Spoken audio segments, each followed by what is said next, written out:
qu'est-ce que tu cherches? J'ai perdu mes dés. Ah bah tiens, à propos de dés. Et c'est reparti.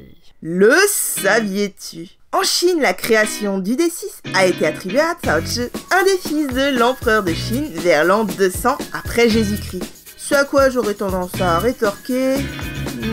ah bon? Vraiment? Le saviez-tu? En fait, non. Les origines les plus vieilles retrouvées du fameux D6 en Chine remonteraient à 600 ans avant Jésus-Christ. Mais bon, c'est quand même une invention 100% chinoise, non? Le saviez-tu? En fait, non. On aurait retrouvé des traces vieilles de 4300 ans en Inde. Les Arapéens de la vallée de l'Indus utilisaient déjà différentes sortes de dés, dont le dé cubique. Inde 1, Chine 0. Le saviez-tu? Un édit de l'histoire du Mahjong décrit l'évolution des dés dans la Chine ancienne.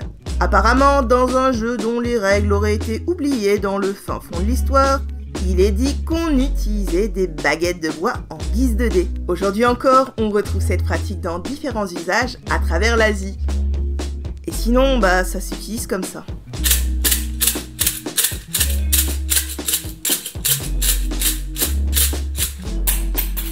Mais c'est lent! Le saviez-tu? Les baguettes auraient évolué en Ultiong, qu'on a fini par appeler les Tiong. Attention. Merci. Le recueil sur les Mahjong les décrit comme une paire de dodécaèdres particulièrement laids. Et là, tu vois tout de suite le sérieux du livre.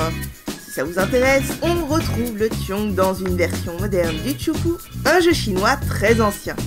Il aura donc fallu du temps pour que le cube que nous connaissons tous fasse sa place en Asie orientale. Le saviez-tu? Au Japon, toutes les formes de dés ont évidemment été utilisées longtemps pour la divination. Mais mis à part le dé à 6 faces, une autre forme est restée longtemps un outil ludique. Le Dankologoma est une toupie à 6 faces sur laquelle est le plus souvent affiché des dessins. Tout comme les D6, il a une longue histoire avec les jeux d'argent. Mais contrairement à celui-ci, il n'est plus autant utilisé.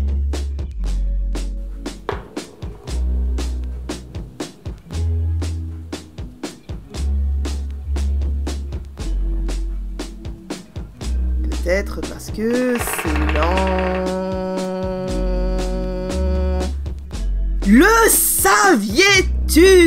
Les dés japonais n'ont pas exactement la même apparence que nos dés occidentaux.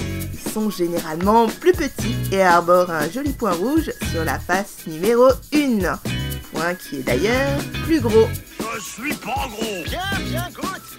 Le saviez-tu? Les dés chinois et coréens ont la même particularité. Mais la face 1 n'est pas la seule à avoir le point rouge. Le 4 partage la même couleur. La raison de cette différence de peinture viendrait d'une partie d'une sorte de jeu de loi entre l'empereur et sa femme. Alors que la partie touchait à sa fin, l'empereur sur le point de perdre devait absolument sortir un 4 pour retrouver l'avantage. Et le destin a entendu sa prière.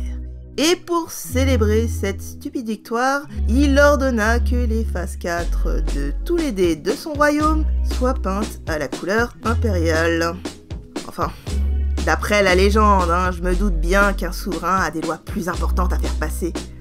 En plus, ça explique pas pourquoi la face 1 est en rouge, ni pourquoi les japonais veulent pas d'une face 4 rouge. Enfin, j'ai plusieurs hypothèses, mais comme je sens que ça commence à te lasser, on va jouer. Ouais, on va faire ça.